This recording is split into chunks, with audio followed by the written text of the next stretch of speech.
বজ্রপাতের মতো এক গর্জন হলো। আকাশ আলোয় ভরে গেল ফেরেশতাদের নূরে। তাদের কণ্ঠ কেঁপে দিল তার হৃদয়।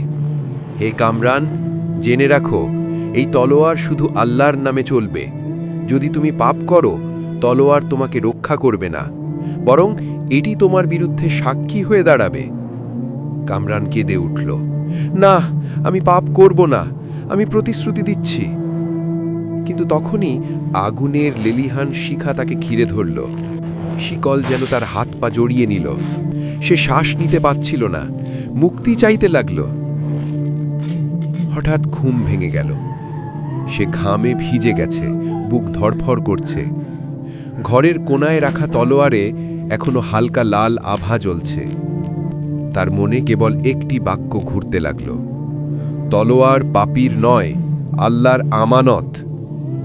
এখন তার হাতে দুই পথ, পাপের অন্ধকার নাকি আল্লাহর আমানতের আলো। সে বুঝতে পারল, এ স্বপ্ন কেবল ভয় দেখানোর জন্য নয়, বরং তার জন্য একটি সতর্কবার্তা।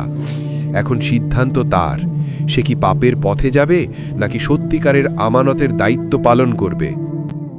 আল্লাহর তলোয়ার পর্ব 10 দেখতে এই চ্যানেলটি লাইক, কমেন্ট, শেয়ার এবং সাবস্ক্রাইব করে পাশে থাকুন। ধন্যবাদ।